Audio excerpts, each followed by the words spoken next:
आपको पढ़ते हैं एक घन की भुजा यहाँ पे मीटर है, इसके 8 कोनों पर 1 माइक्रोकूलाम के आवेश रखे गए हैं। तो घन के केंद्र पर वैद्युत विभव और वैद्युत क्षेत्र की तीव्रता हमें बतानी है और घन के कोने से केंद्र की दूरी हमें दे रखी है 3/2 मीटर है। तो इस प्रश्न को समझने के लिए सबसे पहले हम प्रश्न की मुख्य अवधारणा को समझेंगे। तो यहाँ पे हम सबसे पहले लिखते हैं मुख्य अवधारणा। तो हम क्या देखेंगे कि किसी भी बिंदु आवेश के कारण वैद्युत क्षेत्र और वैद्युत विभव निकालने का सूत्र क्या है उसको समझ लेते हैं। तो यहाँ पे लिखते हैं बिंदु आवेश के कारण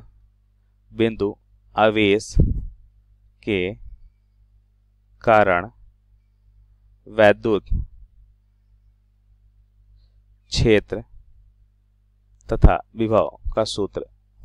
वैद्युत क्षेत्र तथा विभव का सूत्र को समझ लेते हैं। तो हम मान लेते हैं एक आवेश प्लस क्यू धनात्मक आवेश है। अब इससे r दूरी पे एक बिंदु P है, तो P पे हम वैद्युत क्षेत्र और वैद्युत विभव भी हम बता सकते हैं। तो सबसे पहले हम वैद्युत क्षेत्र लिखते हैं। अगर EP से वैद्युत क्षेत्र को लिखें तो यह हो जाएगा KQ बटा क्या होता है R²। और वैद्युत विभव की बात करें तो यह हो जाएगा KQ बटा R, जहाँ K का मान क्या होता है 1/4 पाई एप्सिलॉन नॉट होता है। 4 पाई तो एक नियतांक है, एप्सिलॉन नॉट क्या है निर्वात में विद्युतशीलता कहलाती है। अब प्रश्नानुसार उत्तर को समझ लेते हैं। एक बात और याद रखेंगे कि जो वैद्युत क्षेत्र होता है वह कैसी राशि है, यह एक सदिश राशि है, मतलब इसमें दिशा का महत्व होगा।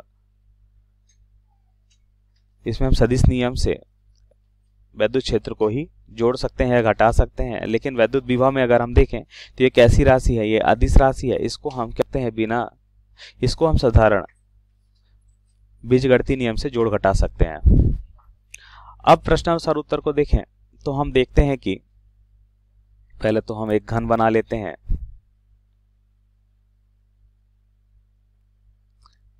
ये हो गया एक घन। अब घन के कोने पर हम क्या करते हैं, घन के सभी 8 कोनों पर हमें दे रखा है कितना आवेश दे रखा है 1 माइक्रोकूलाम का। ठीक है, तो यहाँ पे हम Q बराबर लिख लेते हैं 1 माइक्रोकूलाम आवेश, और यहाँ पे अभी सभी जगह Q लिख लेते हैं। अब इसके केंद्र की बात करें तो हम कह सकते हैं कि कोनों से केंद्र की दूरी सभी के लिए समान होगी। और जैसे अगर हम बात करते हैं कि इस केंद्र से या इस कोने से इस केंद्र के लिए अगर हम देखें तो क्या हम देखेंगे कि धनात्मक आवेश के कारण जो विद्युत क्षेत्र होता है उसकी दिशा क्या होगी, इससे दूर जाते हुए विद्युत क्षेत्र की दिशा होगी। इस दिशा को हमने यहाँ पे दर्शाया है। ठीक है, तो सिमिलर यहाँ पे भी हम देखते हैं कि यहाँ पे भी दिशा क्या होगी, इससे दूर जाते हुए, मतलब कैसी होगी, अगर हम यहाँ पे देखें इसकी विद्युत क्षेत्र की जो दिशा होगी वो क्या होगी, इससे दूर जाते हुए इस दिशा में हो जाएगी E। अब इसे मान लेते हैं, ऐसा करते इसका नाम कर देते हैं E, C और D। ये हो जाएगा E, F, G, H। तो अब देखिए H पीछे वाले के लिए हमने दिया है नाम। अब तो B के कारण अगर हम देखें तो क्या हो जाएगा, ये हो जाएगा EB विद्युत क्षेत्र। अब इसी के विपरीत H के कारण देखें तो H के कारण इससे दूर जाते हुए इधर की ओर होगा। ठीक है, तो यहाँ पे देखेंगे अब इसकी दिशा जो होती है ना, अगर इसको हम एक विकर्ण की तरह मिला दे, दोनों कोनों को B और H को एक विकर्ण की तरह हम मिला दें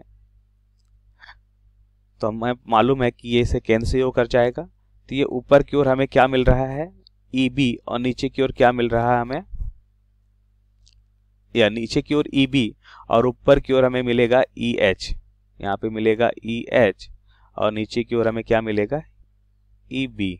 तो ये प्रभाव अब देखिए क्या है, एक दूसरे के प्रभाव को खत्म कर देंगे क्योंकि विपरीत दिशा में है। परिमाण तो समान है क्योंकि हमें पता है कि अगर दूरी हमें दे रखी 3/2 है और हमें मालूम है कि EB बटा ई एच या ई बी बराबर ई एच अगर हम देखें तो इसका मान हो जाएगा के, आवेश क्यू है, बटा दूरी हम मान लेते हैं यहाँ से यहाँ तक की दूरी को हम मान लें आर, तो आर दूरी, तो आर स्क्वायर। तो दोनों के लिए मान हमने देखा समान है लेकिन दिशा विपरीत है, तो इनके परिमाण तो हम समान लिख लेते हैं। परिमाण क्या है? समान है, लेकिन विपरीत दिशा में होने के कारण एक दूसरे के प्रभाव को खत्म कर देंगे और इस तरह से हम देखते हैं कि विद्युत क्षेत्र यहाँ पे शून्य होता है। अब इसी प्रकार हम देखते हैं बी और एफ के कारण, तो ये भी क्या करेंगे? एक दूसरे के प्रभाव को नष्ट कर देंगे। अब इसे इस बिंदु के माध्यम से समझें तो ये हमने देखा ई एच, ये ई बी, इसी प्रकार हमने देखा यहाँ पे बी और एफ के कारण, ये हो जाएगा कुछ इस तरह से। तो यहाँ पे लिख लेते हैं बी विद्युत क्षेत्र, बी के कारण, अब विद्युत क्षेत्र ये हो जाएगा हमारा एफ के कारण। अब यहाँ पे जो हमने बना रखा था विद्युत क्षेत्र एच और ये विद्युत क्षेत्र ये डी है बच्चों, तो इसे डी लिखेंगे यहाँ पे, ये डी होगा ये विद्युत क्षेत्र डी के कारण। इसी प्रकार अब हम देख सकते हैं ए ई और जी और सी, तो हम देखते हैं ये सभी एक दूसरे के प्रभाव को क्या करते हैं? कैंसिल कर देते हैं और हमें कुल विद्युत क्षेत्र जो हमें मिल रहा है कहाँ पे? ओ पे, इसको हम केंद्र मान लेते हैं। तो कुल विद्युत क्षेत्र ओ पर कुल विद्युत क्षेत्र हमें क्या मिल रहा है? कुल विद्युत क्षेत्र जो है हमें शून्य मिलता है। तो यहां पे हमने देखा कि विद्युत क्षेत्र हमें क्या मिलता है? शून्य। तो ये तो हमारे हो गया पहले भाग का उत्तर। अब दूसरे भाग में हम देखें तो वैद्युत विभव हमें बताना है। तो वैद्युत विभव हमें पता है अदिश राशि है, तो इसे हम क्या करेंगे? सभी राशि को जोड़ देंगे तो हमें क्या मिलेगा? अब हम विभव मान लेते हैं ओ बिंदु पे जो इसका केंद्र पे है। तो ए के कारण विभव, बी के कारण विभव, सी के कारण, डी के कारण, ई के कारण विभव मिलेगा। अब ये सभी जुड़ जाएंगे क्योंकि अदिश राशि है।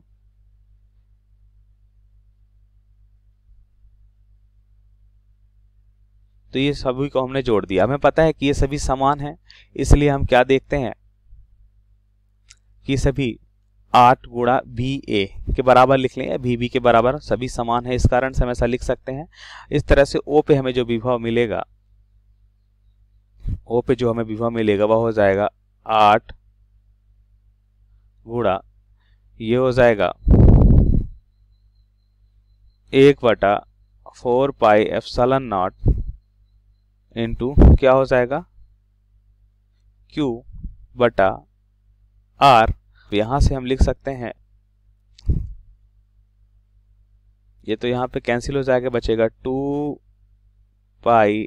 अच्छा हमें मान दे रखा है तो ऐसा करते हैं 8 गुणा 1/4 पाई एप्सिलॉन नॉट को हम लिख सकते हैं 9 गुणा 10 की घात 9 इंटू Q का मान क्या हो जाएगा? 1 माइक्रो कूलम में दे रखा है तो 1 गुणा 10 की घात -6 माइक्रो को लिख सकते हैं बटा R। R हमें क्या दे रखा है एक बार प्रश्न में फिर से देखिए, हमें 3/2 है, 3/2, 2 को ऊपर लिख सकते हैं। तो अब यहाँ से इसे अगर हम हल करें तो हमें क्या मिलेगा? 3 से 3 तिकाई 9 हो जाएगा और ये हो जाएगा 8 तिक 24, 24 दूना क्या हो जाएगा? 48। ये हो जाएगा 48 गुणा 10 की घात क्या हो जाएगा? माइनस का 6 प्लस का 9 तो प्लस का 3, तो यहां से हम लिख सकते हैं, इसी को हम लिख सकते हैं 4.8 गुणा 10 की घात 4 वोल्ट। तो ये हमारे प्रश्न का सही उत्तर है। आशा करते हैं आपको समझ आया होगा। धन्यवाद।